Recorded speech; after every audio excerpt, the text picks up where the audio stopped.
Romanos 14, madurez espiritual. Según el apóstol Pablo, el Evangelio es el poder de Dios para transformar al ser humano. Los que aceptan la gracia divina van creciendo y experimentando una nueva manera de pensar, de ser, de actuar. Sin embargo, entre los que están en ese proceso, a veces surgen conflictos. Y precisamente para responder a ese tipo de tensión entre los creyentes, el apóstol Pablo escribe los consejos registrados en el capítulo 14 de Romanos. Él explica que en el ámbito de la iglesia, los creyentes deben evitar opiniones que resulten en controversias, que cada creyente debe evitar hacer un juicio inadecuado con relación a los demás, que cada creyente jamás debe violar su conciencia o despreciar la conciencia de otro. El capítulo comienza con un llamado a la madurez. Pablo dice, recibid al débil en la fe, pero no para contender sobre opiniones. ¿Quién es el débil en la fe? En esta época, muchos de los alimentos vendidos en el mercado eran sacrificados a los ídolos por los comerciantes antes de ponerlos a la venta. Otros provenían de animales abatidos de manera impropia a las costumbres. El consumo de este tipo de alimento se volvió motivo de controversia entre los hermanos. Se refería a la observancia de ciertos días y fiestas ceremoniales. Algunos creían que debían continuar yendo a Jerusalén y seguir con los ritos tradicionalmente observados por los judíos. Eso fue motivo de controversia y allí, en ese contexto, un grupo intentaba justificarse por su celo, mientras el otro intentaba justificarse por su libertad. Como resultado, la Iglesia de Roma vivió una tensión con desacuerdos de tal magnitud que llegaron al conocimiento de Pablo. Al final de cuentas, la Biblia no presenta leyes de salud como la registrada en Levítico 11, donde Dios define lo que está permitido y no para el consumo humano. Y en el centro de la ley de Dios, en Éxodo 20, no hay una orden clara para recordar el sábado como un día especial diferente a los demás días. Si esas indicaciones divinas tenían valor en los días de Pablo, por supuesto que también permanecen vigentes para hoy.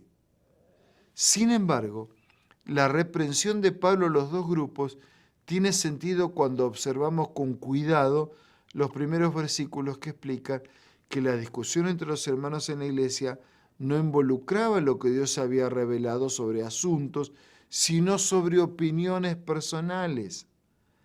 Esas opiniones eran sobre comida, día litúrgico, que estaban causando controversias innecesarias.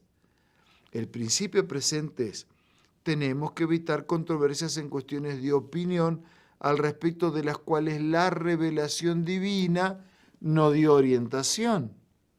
Claro que eso no nos impide recurrir a la palabra en busca de principios que puedan orientar nuestra comprensión acerca de la voluntad de Dios. Pero esas cuestiones no pueden tenerse como un caballo de batalla que divide y debilita. Como una vacuna contra ese tipo de problema, Pablo presenta otros dos consejos a ambos grupos, los que se consideraban correctos por su exceso de celo, llamados por Pablo el débil en la fe. A estos los exhorta a no juzgar a sus hermanos. Si no podían juzgar al otro grupo basados en sus opiniones, entonces ¿quién podría? Los versículos 7 al 12 dice que Dios es el dueño del tribunal. Cristo es el que murió, el que resucitó, es el juez de todos. Y cada creyente dará al cielo cuenta de lo que hace, por qué y cómo lo hace. Aunque el juicio humano puede fallar, el de Dios nunca falla. Solo el juicio divino puede sondear las motivaciones y propósitos. Solo Dios puede medir la condición de cada conciencia. El versículo 12 garantiza que cada uno de nosotros dará a Dios cuenta de sí.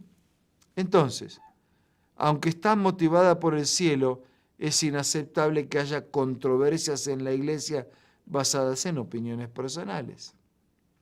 Ahora Pablo se dirige a los que se consideraban correctos por lo que hacían de su libertad.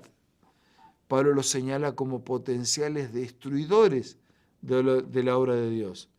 Los llama cuidadosamente a tratar la conciencia del que es débil. Explica que el creyente debe respetar la conciencia de los demás.